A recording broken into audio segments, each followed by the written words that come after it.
اور بالخصوص اس social media کی لعنت سے اپنے آپ کو بچائیے۔ کیا ہے؟ ایک مصنوعی زندگی ہے کہ ہر آدمی نے ایک مصنوعی زندگی آباد کر رکھی ہے، ایک مصنوعی ماحول کے اندر وہ جی رہا ہے اور حقیقت سے دور ہوتا چلا جا رہا ہے۔ یہی وجہ ہے کہ جسمانی طور پر، ذہنی طور پر، جنسی طور پر، دماغی طور پر مسائل بڑھتے چلے جا رہے ہیں، اور ان مسائل کے بڑھنے کی وجہ جو ہے وہ یہی سوشل میڈیا کا استعمال ہے۔ مردوں میں سوشل میڈیا کا استعمال اور بچوں کے اندر گیم، کارٹون اور گیم دیکھنا، ان دونوں چیزوں کی وجہ سے بچوں کے اندر اس وجہ سے اور بڑوں میں اس وجہ سے، اور امریکہ کی جو سائیکیٹرسٹ ایسوسی ایشن ہے جو نفسیاتی مسائل کو دیکھتی ہے، اس نے اس پر ریسرچ کی ہے کہ آدمی کے اندر یہ خودکشی کا رجحان جو بڑھ رہا ہے، اس کا سبب بھی یہی ہے۔ آپ دیکھ لیں، ابھی واقعہ ہوا تھا نا کچھ عرصے پہلے کہ 72 گھنٹے تک وہ پب جی کا گیم کھیلتا رہا، 72 گھنٹے تک، اور پھر دماغ اس کا کیا ہوا؟ مینٹل ڈس آرڈر، دماغی طور پر معطل ہو گیا، اور اس نے گن اٹھائی، اپنے بھائی اور بھابھی کو شوٹ کر دیا۔ اور جب اس سے پوچھا کہ بھائی گرفتار ہو گیا، ایسا کیوں کیا؟ تو کہا جی میں نے تو سوچا تھا جیسے وہ گیم کے اندر شوٹ کر دیتے ہیں وہ دوبارہ کھڑے ہو جاتے ہیں، وہ جو گیجٹس ہوتے ہیں اس میں، تو میں نے سوچا تھا کہ پھر کھڑے ہو جائیں گے، اس لیے میں نے شوٹ کر دیا۔ اسے یہ نہ پتا چلا کہ وہ مصنوعی دنیا ہے اور یہ حقیقی دنیا ہے، تو یہ حقیقت کا اور مصنوعی دنیا کا فرق ختم ہو جاتا ہے۔ اتنی یہ خطرناک چیز ہے۔ تو یہ مسائل بڑھتے چلے جا رہے ہیں، کس وجہ سے بڑھ رہے ہیں؟ اس سوشل میڈیا کے غلط استعمال سے بڑھ رہے ہیں۔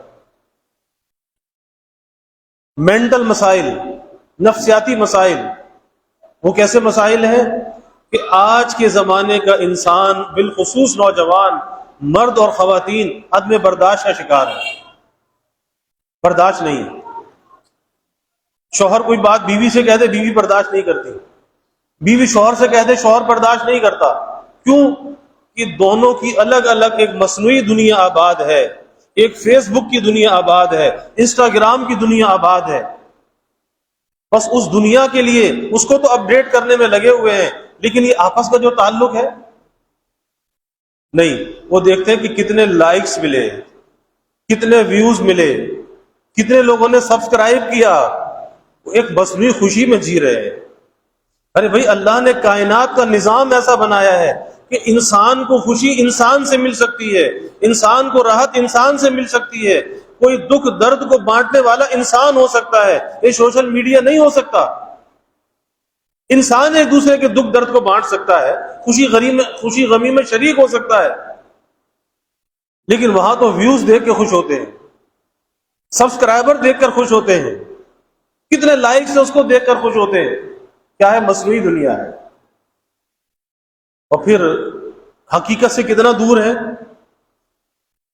کہ ایک صبح میسج کے ذریعے 500 لوگوں کو سلام جاتا ہے، 500 لوگوں کو سلام بھی، دعا بھی، سب کچھ۔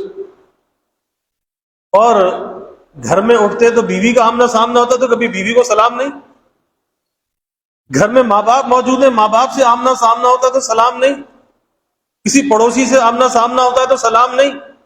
تو کہ پوچھے وہ جو 500 سلام تو نے بھیجے تھے اس پہ کتنا ثواب ملا؟ اس پہ تو کچھ بھی نہیں ملا۔ وہ جو دعائیں بھیجی تھی اس پہ کچھ بھی نہیں فائدہ، اس کوئی فائدہ نہیں، کیونکہ ایک رسم بن چکی ہے، ایک رواج بن چکا ہے، حقیقت سے یہ دور ہے، اس کا حقیقت سے کوئی تعلق نہیں ہے۔ ایک رسم اور رواج کے طور پر یہ چیز جاری ہے کہ بس سلام کا میسج، دعا کا میسج، اور پھر اس کے ذریعے سے جھوٹ کی اشاعت بہت زیادہ ہے، جھوٹ کی اشاعت، کوئی بھی واقعہ جھوٹا اٹھا کر پھیلا دیتے ہیں۔ کسی کے انتقال کی خبر پھیلا دی، بندہ آج تک زندہ ہے، خبر 10 سال پہلے پھیلا دی، 5 سال پہلے پھیلا دی کہ جی فلاں دنیا سے چلا گیا۔ کتنے ائمہ حرمین ہیں آج بھی زندہ ہیں، آج بھی حرم میں نمازیں پڑھا رہے ہیں، کتنی دفعہ خبریں پھیلا دی جی انتقال کر گئے۔ تو ایک جھوٹ کا پلندہ ہے جس کے ذریعے سے جھوٹ کو فروغ ملتا ہے، اور پھر بہت سی احادیث اور قرآنی آیات کی غلط تشریح، غلط احادیث اور غلط آیات کی تشریح آج سوشل میڈیا پر چل رہی ہے۔ اور لوگ سمجھتے ہیں کہ بڑا ثواب کا کام ہے، بھی حدیث آئی ہے تو آگے بھیج دو، اور کوئی آیت ہے کسی کا ترجمہ ہے تو آگے بھیج دو۔ کبھی پرکھنا تو چاہیے، کسی عالم کے پاس بھیجو کہ بھئی یہ صحیح بھی ہے یا غلط ہے۔ بہت سی چیزیں اس کے اندر غلط ہوتی ہیں اور جھوٹی ہوتی ہیں، جھوٹ پر مبنی ہوتی ہے۔ ہر پوسٹ اس قابل نہیں ہے کہ اسے آگے بھیجا جائے۔ اور دوسری بات یہ کہ جب اس مصنوعی دنیا کے اندر تعلقات کا دائرہ اتنا بڑھ جائے گا تو پھر حقیقی تعلقات کو کون ادا کرے گا؟ جو حقیقی تعلق ہے اس کے حق کو کون ادا کرے گا؟ ارے ماں باپ کی خدمت کون کرے گا؟ بیوی کا خیال کون کرے گا؟ اولاد کی پرورش کون کرے گا؟ یہی وجہ ہے مینٹل مسائل جو پیدا ہو رہے ہیں کہ انسان عدم برداشت کا شکار ہے۔ کہتے ہیں جی بھول جاتا ہوں، بیوی نے کہا بچوں کی دوائی لے آنا، خالی چلایا بھول گیا، فلاں ضرورت کی چیز لے آنا، فلاں سودا لے آنا، خالی چلایا، کیا ہوا جی بھول گیا۔ تو آخر کس وجہ سے بھول گیا؟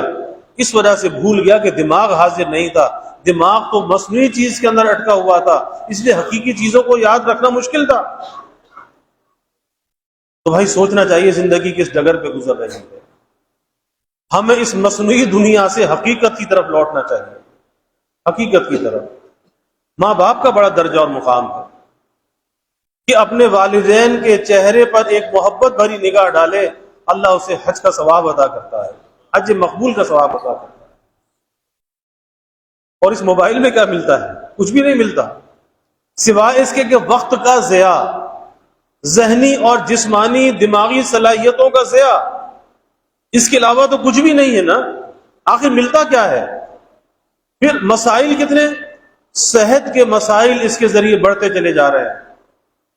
بچوں کے اندر موٹاپا آ رہا ہے، بچوں کے اندر گھنٹوں اسکرین کے سامنے بیٹھے رہتے ہیں، ان کی جو اسپائن ہے، ریڑھ کی ہڈی، اب وہ اس کے اندر خم آنے لگا ہے کہ ابھی 8-10 سال کا بچہ ہے، 80 سال والے بوڑھے کی طرح، 80 سال والے بوڑھے کی بھی کمر نہیں جھکتی، اس 8-10 سال کے بچے کی کمر جھک گئی ہے۔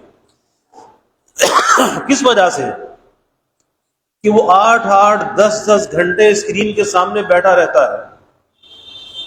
پھر اس کے نقصانات کتنے ہیں کہ وہ بچہ اسکرین کے سامنے تو وقت گزار سکتا ہے، لیکن اس کا نقصان اتنا بڑا ہے، اس کی لکھنے کی صلاحیت ختم، اس کی پڑھنے کی صلاحیت ختم، اس کے بولنے کی صلاحیت ختم، اس کے سننے کی صلاحیت ختم۔ آپ اسے 4 لوگوں میں بٹھا دیں، وہ بول نہیں سکتا، اٹھ کے بھاگ جائے گا، نہیں اسے وہی اسکرین چاہیے، کیونکہ اس کے نشے کا وہ عادی ہو چکا ہے، وہ اسکرین کا ایڈکٹ ہو چکا ہے، اسے وہ نشہ لگ چکا ہے۔ اور پھر نشے پر یاد آیا کہ یہ میڈیکل کی ریسرچ ہے کہ جیسے آدمی کو نشے کی چیز استعمال کرتا ہے نا، مثلا ایک آدمی سگریٹ پیتا ہے، اس کی باڈی کے اندر ایک کیمیکل ہے ڈوپامین، وہ کیمیکل اس کی باڈی کے اندر بننے لگتا ہے نشہ کرنے والے کا، تو اس سے کہیں زیادہ جو ڈوپامین ہے وہ اس اسکرین کے نشے کی وجہ سے انسان کی باڈی میں پیدا ہوتا ہے۔ آپ اندازہ لگائیے کہ اس نشے سے زیادہ اس کا نقصان ہے، لیکن لوگ ہیں کہ اپنے بچوں کو اسکرین کے حوالے کیا ہوا ہے۔ ماں ہے کہ بچے کو کارٹون دکھاتے دکھاتے کھانا کھلاتی ہے۔ ارے بھائی جب بچے کا دماغ حاضر نہیں ہے، اس کا دماغ اسکرین پر لگا ہوا ہے، اس غذا کا کیا فائدہ ہوگا؟ اسے کیا معلوم کہ میں کیا کھا رہا ہوں؟ کچھ معلوم نہیں، کیونکہ اس کا ذہن کام نہیں کر رہا، اس کا ذہن اسکرین پر لگا ہوا ہے۔ اب ماں چاہے اسے کاغذ کھلا دے، پتھر کھلا دے، اسے پتہ نہیں کہ کیا کھایا ہے، وہ کھا جائے گا، سب کچھ کھا جائے گا۔ تو یہ کس کا نقصان ہے؟ بچوں کا نقصان ہے، جسمانی نشو و نما کا نقصان ہے۔ اسی طرح سے بڑے لوگوں کے اندر نیند کے مسائل ہیں، انزائٹی، چڑچڑاپن، ٹینشن بڑھتا چلا جا رہا ہے۔ کس وجہ سے؟ اس کے استعمال کی وجہ سے۔ اور پھر اس کے ساتھ ساتھ جہاں نفسیاتی مسائل ہیں وہاں پر جنسی مسائل بھی پیدا ہو رہے ہیں کہ لوگوں کے اندر نامردی آ رہی ہے اس کے استعمال سے۔ یہ ریسرچ بتاتی ہے کہ جنسی مسائل پیدا ہو رہے ہیں کہ اچھا بھلا مرد ہے وہ نامردی کی طرف جا رہا ہے۔ آپ اندازہ لگائیے کہ بھاگتے حکیموں کے پاس، سنیاسی بابا کے پاس۔ سنیاسی بابا کیا کرے گا؟ یہ جو بابا ہاتھ محض بابا کو چھوڑ دے، اللہ بچائے۔